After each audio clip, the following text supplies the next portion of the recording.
Oi, pessoal! Tudo bem com vocês? Espero que sim. Sejam muito bem-vindos a mais uma palestra da segunda jornada do Setembro Amarelo. Meu nome é Vitória Lima e sou coordenadora de pesquisa da Liga Acadêmica de Saúde Mental e Psiquiatria da Universidade Federal do Triângulo Mineiro. A LASMP, o FTM, é a instituição responsável pela realização desse projeto. Antes de apresentar o nosso palestrante de hoje, eu quero ressaltar o primeiro vídeo desse evento. Foi idealizado com o intuito de falar um pouquinho mais sobre a campanha do Setembro Amarelo e como funciona a nossa jornada.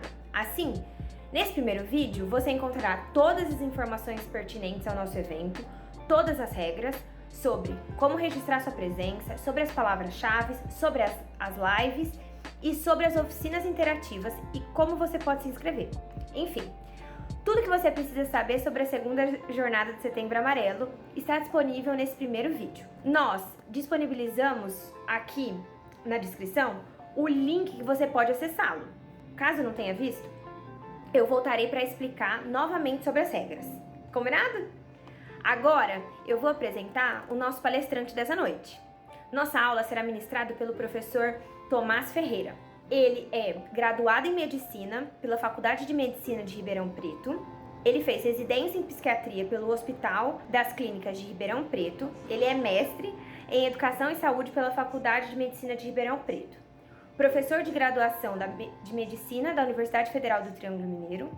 E a gente tem o maior orgulho por ele ser nosso coordenador docente da Liga Acadêmica de Saúde Mental e Psiquiatria. Vocês entenderam? Tudo certo? Então tá bom. Muito obrigada e obrigada, professor Tomás, e seja muito bem-vindo e uma ótima palestra. Boa noite, meu nome é Tomás, eu sou professor da graduação de Medicina da UFTM.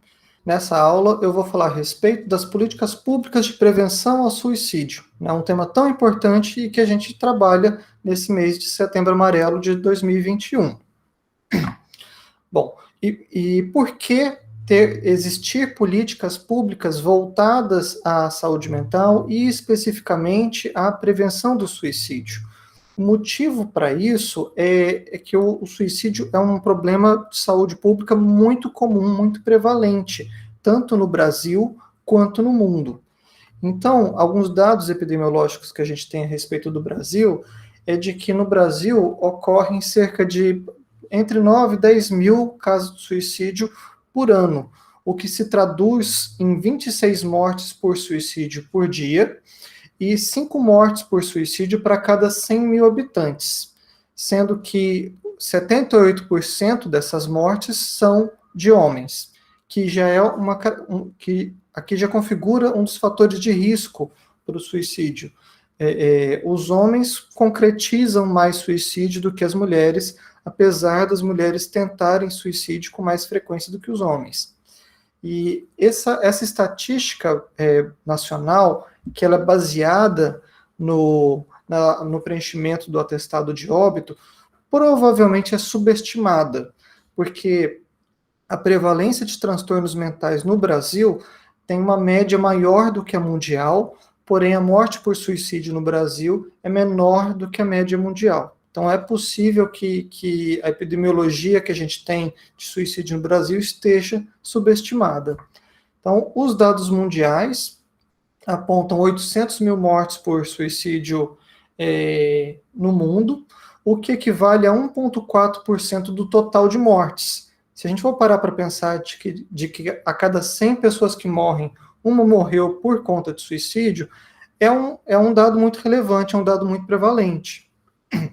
E a estatística mundial, isso se traduz em 11,4 casos de suicídio para cada 100 mil habitantes a cada ano, e a Organização Mundial de Saúde também estima de que exista esse número de suicídios concretizados, mas de que existam 20 milhões de tentativas de suicídio por ano. E a distribuição de suicídio é global. Todos os países, todas as culturas, não só no presente como no passado, possuem casos de suicídio, de forma que seja um problema que merece um cuidado de saúde pública a nível não só nacional, mas a nível mundial. Bom, e como evitar o suicídio, já que ele é algo tão prevalente e que traz uma porcentagem significativa da mortalidade total da população? Uma das formas de tentar prevenir suicídio é através de intervenções que visem os fatores de risco e de proteção para o suicídio. Então, o maior fator de risco de todos é a tentativa prévia. As pessoas quem tem maior risco de tentar suicídio e de concretizar suicídio é quem já tentou previamente.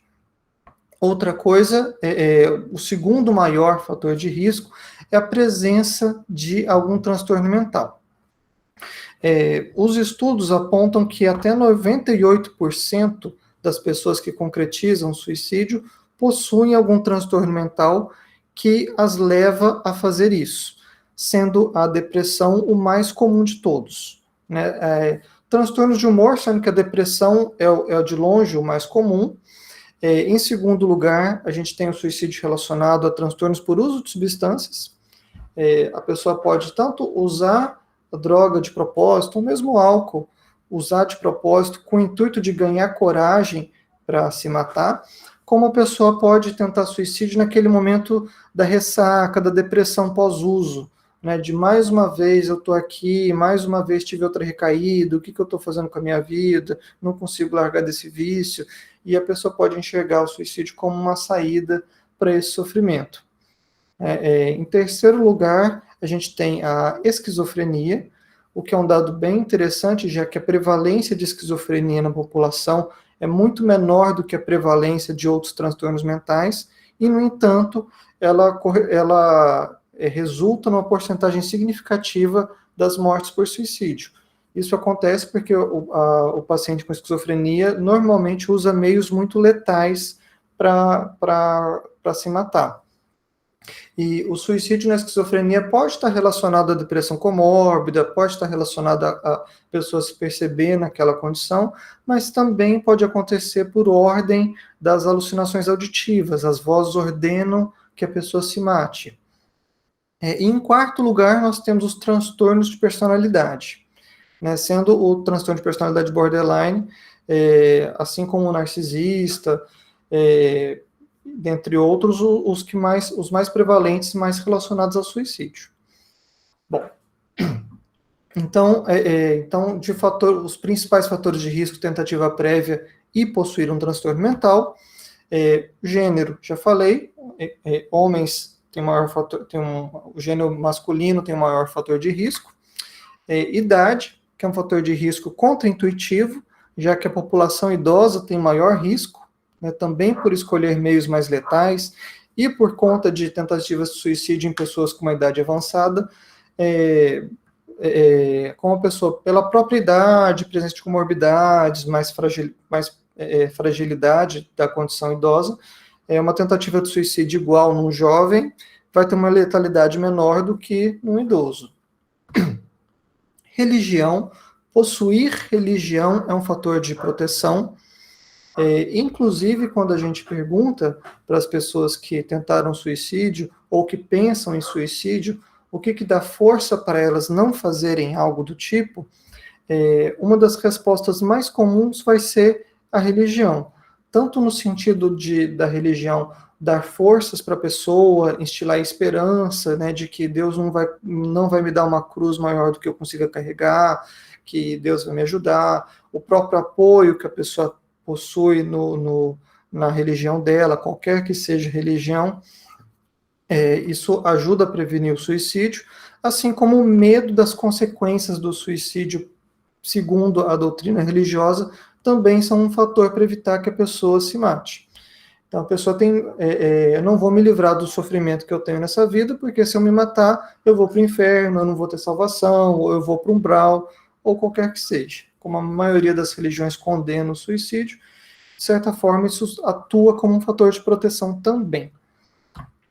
Uso de álcool e drogas é um grande fator de risco para suicídio, seja não só na dependência, mas também no uso abusivo, no uso binge das drogas e de álcool.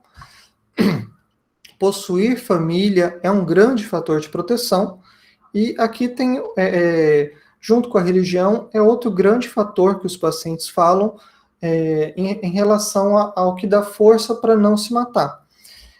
Porque se eu me matar, eu vou fazer meus pais sofrerem, minha família vai sofrer, e se a pessoa tiver alguém que dependa dela, seja filho, um parente que tem alguma doença debilitante, às vezes possui um pai ou uma mãe com um quadro demencial, por exemplo. Então, se a pessoa possui algum familiar que dependa dela, isso é um fator de proteção enorme. E é muito comum os pacientes relatarem: eu só não me mato por conta do meu filho, por conta da minha esposa, por conta dos meus pais, etc. E, curiosamente, assim, um terceiro motivo grande que a gente ouve, que as pessoas relatam para não cometer suicídio, é o medo de não morrer e ficar com alguma sequela física, ou até uma sequela neurológica. A pessoa tem medo de não morrer e ainda ficar sequelado, e aí tudo vai ficar pior. Bom, ocupação. Estar empregado é um fator de proteção, estar desempregado é um fator de risco, e existem determinadas profissões que também são fatores de risco. Então, qualquer profissão que tenha acesso a meios letais é uma profissão de risco. Então, militares, policiais, seguranças, qualquer um que tenha acesso à arma de fogo é uma profissão de risco. Quem trabalha em indústrias químicas, com venenos, e profissionais de saúde, também pelo acesso a meios letais e pelo conhecimento sobre formas mais efetivas de concretizar um suicídio. As comorbidades que a pessoa possui, sejam doenças crônicas, incapacitantes, doenças dolorosas, como comorbidades psiquiátricas, também são fatores de risco para suicídio. Histórico familiar de suicídio é um fator de risco. O sentimento de desesperança é bem curioso, né? Que não é tanto a tristeza ou a raiva, mas é a falta de perspectiva, a dificuldade de enxergar uma luz no fim do túnel, que faz com que a pessoa enxergue o suicídio como uma saída para o sofrimento. E é importante reconhecer isso, porque quando a gente está atendendo uma pessoa com ideação suicida, é importante a gente instilar a esperança, mostrar outras formas dela sair daquele sofrimento, dela melhorar a sua condição, sem ser através da morte. Determinadas características de personalidade podem atuar tanto como risco como proteção, né, a capacidade de resiliência da pessoa, de tolerância a frustrações, se a pessoa é mais extrovertida ou mais introvertida, se ela é mais ou menos neurótica. E histórico de abuso na infância também é um grande fator de risco, tanto para suicídio como para quase todos os transtornos mentais. Então, através dessa análise dos fatores de risco e proteção, a gente já consegue pensar de que forma que políticas públicas, tanto relacionadas diretamente ao cuidado em saúde mental, como indiretamente, podem atuar como uma forma de prevenção ao suicídio. Então, é importante que exista uma rede de tratamento para as pessoas com transtornos mentais, e eu vou explicar mais a respeito disso nessa própria aula, né, que é a rede de atenção psicossocial. Alguns fatores que não são imutáveis, né, de gênero e de idade. A religião não é promovida pelo Estado, mas assim, a rede de religião, seja católica, espírita, evangélica, budista, islâmica, de matriz africana, qualquer que seja a religião, ela pode atuar como um fator de proteção importante. Políticas para prevenção do uso de álcool e de drogas vão atuar indiretamente no cuidado do suicídio. O que o sistema público fornece de proteção à família também vai servir indiretamente como uma prevenção indireta ao suicídio.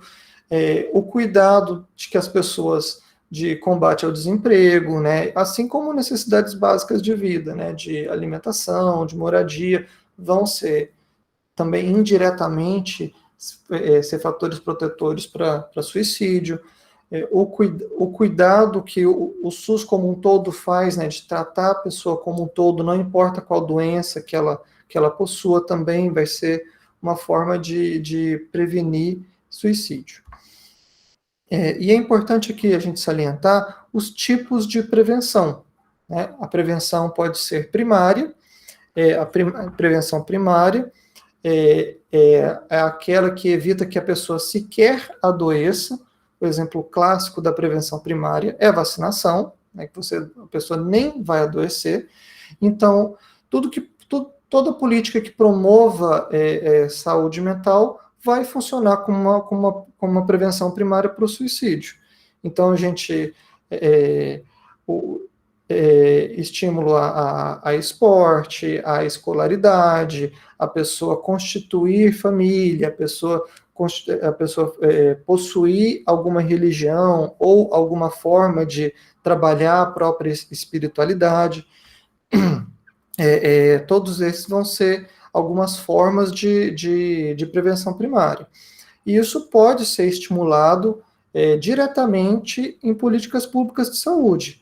Por exemplo, tanto faculdades quanto as próprias unidades básicas de saúde podem ter grupos de atividade física, grupos de yoga, de meditação, de relaxamento, grupos comunitários, grupos de caridade, de artesanato.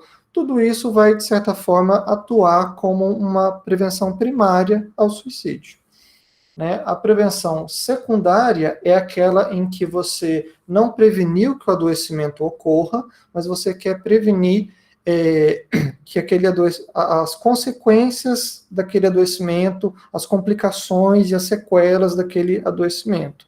Então, aqui na prevenção secundária, vai entrar o rastreio de transtornos mentais e o diagnóstico precoce de transtornos mentais.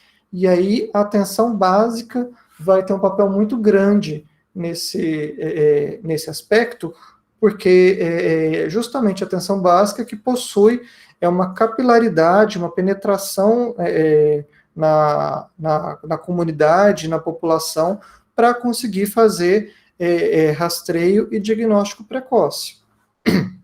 Então, e a figura do agente comunitário de saúde acaba tendo um papel muito importante aqui. O agente comunitário de saúde, sendo tanto funcionário como um morador local, ele conhece muito bem assim toda a população da sua microárea de atuação, e o agente comunitário sabe assim, quando a pessoa está mal, quando ela está diferente, quando surgiu alguma coisa, seja por relato direto da pessoa, seja por relato dos familiares. Então, nas visitas domiciliares, o agente comunitário pode ter um papel muito importante para levantar as demandas de saúde mental e a pessoa passar a receber alguma forma de intervenção precoce, de tratamento, antes de chegar ao ponto de ter ideação suicida ou de tentar suicídio. E a prevenção terciária, que já seria relacionada principalmente à reabilitação, né, quando a doença já se instalou e já aconteceram complicações, felizmente a maior parte das tentativas de suicídio são tentativas e não suicídios concretizados. E essas pessoas que tentaram suicídio também vão precisar de toda assistência, de todo cuidado, para evitar novas tentativas de suicídio, assim como para que a pessoa melhore o transtorno mental subjacente e volte a ter uma qualidade de vida, a ter sua funcionalidade, sua vida social, amorosa, laboral, etc. E aqui nós vamos ter outros componentes da rede de atenção psicossocial atuando. Então, entrando na rede de atenção psicossocial de cuidado, a rede de atenção psicossocial brasileira, ela segue alguns preceitos da Organização Mundial de Saúde. A Organização de Saúde propõe um esquema de pirâmide, em que quanto mais para a base, mais abrangente é aquele componente, e também mais custo efetivo, e quanto mais para a ponta, mais especializado, mais específico e mais custoso ele é. Então, na base aqui dessa pirâmide proposta pela OMS, a gente tem os serviços informais, que são justamente a ajuda que o paciente traz para si próprio, a ajuda que a família traz para ele, que a comunidade faz, seja através de religião, de caridade, de esporte, etc. Então, esse, assim, seria a base, assim, que a gente falou a respeito da promoção de saúde mental e prevenção de adoecimento. E dentre os serviços formais de assistência, a gente tem a atenção primária para a saúde mental, ou como é chamada no Brasil, de atenção básica. Então, a base de assistência em saúde mental é a atenção básica, não é o ambulatório especializado, não é o CAPS. A grande demanda de saúde mental no Brasil é atendida pela atenção básica, e não por atenção especializada. Depois disso que a gente entra aqui no serviço psiquiátrico hospital geral, no ambulatório especializado, e aqui no Brasil nós também temos os CAPS nesse componente. E, por fim, o serviço psiquiátrico especializado de longa estadia, que mesmo esse no Brasil não é tão proposto. Aqui no Brasil se propõe muito que se a pessoa não tem capacidade de cuidar de si própria pelo adoecimento e também não tem família, que ela possa ficar num serviço residencial terapêutico que se assemelha a uma casa e não a um hospital. Bom, então a nossa rede de atenção psicossocial, ela possui sete componentes diferentes, sendo o mais abrangente de todos a atenção básica em saúde. Nós temos a atenção psicossocial especializada, que vão incluir os CAPs e os ambulatórios, a atenção de urgência e emergência psiquiátrica, que vai atender aos casos de tentativa de suicídio. E eu destaco aqui também a atenção hospitalar, já que as pessoas que tentaram suicídio podem requerer um período de internação antes de ir para um serviço extra-hospitalar. Existem alguns serviços que oficialmente não fazem parte da rede de atenção psicossocial, mas que na prática fazem parte dela, que são muito importantes, né? Como, por exemplo, o Centro de Referência em Assistência Social e o Centro de Referência Especializado em Assistência Social. Aqui vai se tratar casos de negligência de direitos, de situações de violência, de abuso contra a população. Então, assim, não deixa de ser um componente muito importante dentro do cuidado em saúde mental.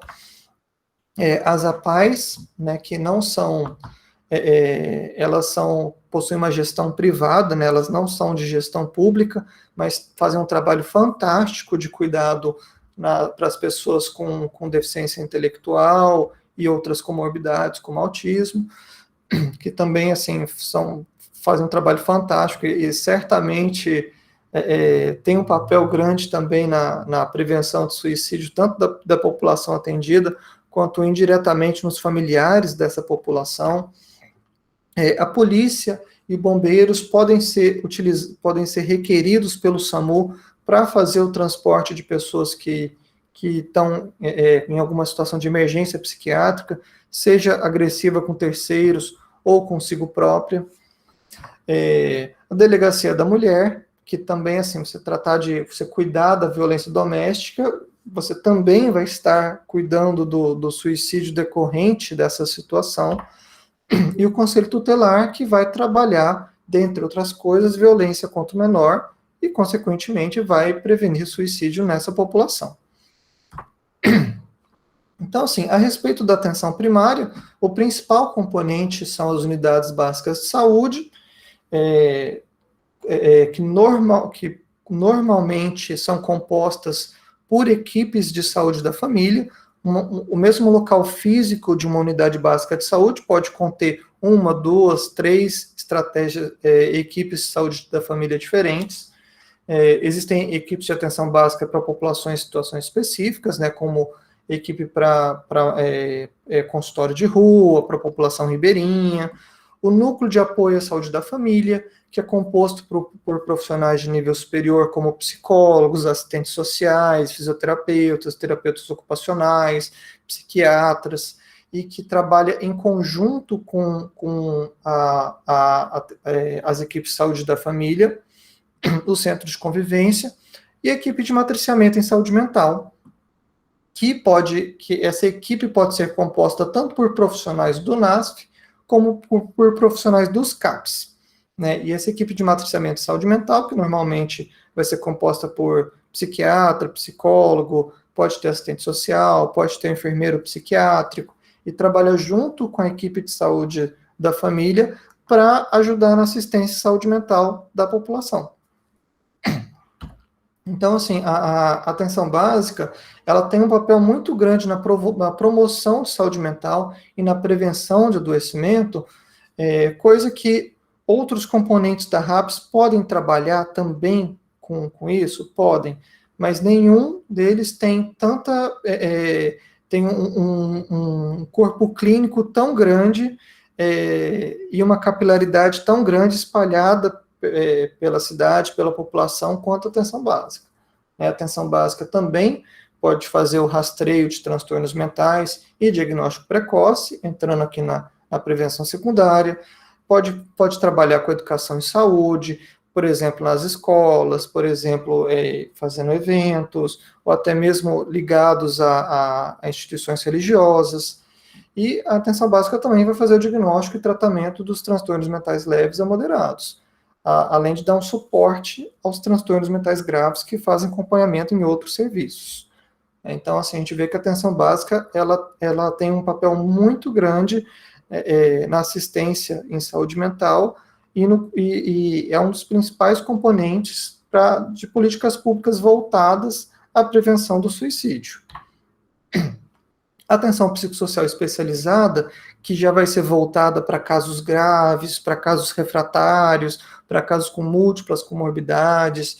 Existem vários componentes dessa atenção, né, que vão ter o CAPS geral adulto, né, CAPS 1, CAPS 2, CAPS 3. Né, a grande diferença é do CAPS 3 para o CAPS 1 e para o CAPS 2, já que o CAPS 3 tem um serviço de acolhimento noturno. O CAPS AD, né, AD de álcool e drogas, né, voltado para essa população específica, que a gente já viu que é um fator de risco importante para suicídio. Então, o CAPS AD também tem o papel de tratar a população com dependência química, seja de álcool, de crack, cocaína e outras drogas. O CAPS-I, né, o CAPS infantil, que vai tratar casos, também casos mais complexos em crianças e adolescentes. Posteriormente, na portaria a rede de atenção psicossocial original foi descrita nessa portaria 3088 aqui de 2011. Posteriormente, essa portaria 3588 de 2017, ela acrescentou o CAPS AD4, que ele não faz unicamente um acolhimento noturno, ele faz internação mesmo. Ele já possui uma equipe plantonista 24 horas e estrutura física e material para realizar internações breves, voltadas ao público adicto. Né? E essa portaria 3088 também acrescentou, na atenção psicossocial especializada, a equipe multiprofissional de atenção especializada em saúde mental ou unidade ambulatorial especializada, que vai tratar casos moderados a graves, e boa parte das pessoas com depressão, com ideação suicida, transtorno bipolar, transtorno de personalidade, vai ser tratada aqui nessa equipe. Então, ela tem um papel muito grande na prevenção secundária e terciária. A assistência realizada pelos CAPs é bem ampla, né, vai incluir várias formas de atendimento individual, seja com psiquiatra, com psicólogo, assistente social, enfermeiro, educador físico, nutricionista, etc.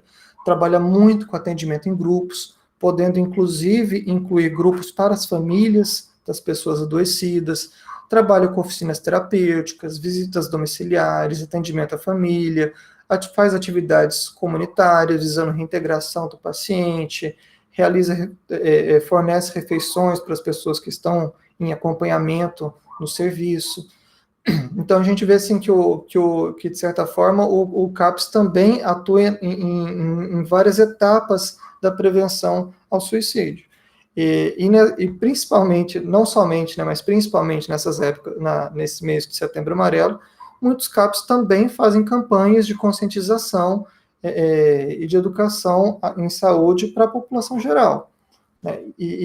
Esse trabalho de educação em saúde para a população é muito importante, porque o suicídio ainda é tratado como muito tabu, às vezes a pessoa tem vergonha de falar para os seus familiares, ou então tem medo de falar para os familiares, porque isso vai ser um peso para os demais, o que vão pensar de mim? Ou então eu tentei falar para meus familiares, mas eles já me calaram na hora, falaram que eu não posso falar essas coisas, para eu bater na madeira. Então, assim, é importante assim, que a pessoa que esteja com um pensamento de suicídio possua confidentes, possua pessoas de confiança para as quais ela possa recorrer à ajuda. A unidade ambulatorial especializada vai tratar pessoas de todas as faixas etárias com transtornos mentais mais prevalentes, como transtornos do humor, leia-se depressão, transtorno afetivo bipolar, transtorno ciclotímico, dependência química e transtornos de ansiedade. E ela é voltada a pessoas com transtornos mentais moderados a graves, na verdade. Então, boa parte das pessoas que têm um risco de suicídio já não vai ser tratada na atenção básica e vai ser encaminhada para atenção especializada, que pode ser no CAPS ou na unidade ambulatorial. E para os casos em que a pessoa tentou o suicídio, qualquer forma que seja, o SAMU pode ser acionado.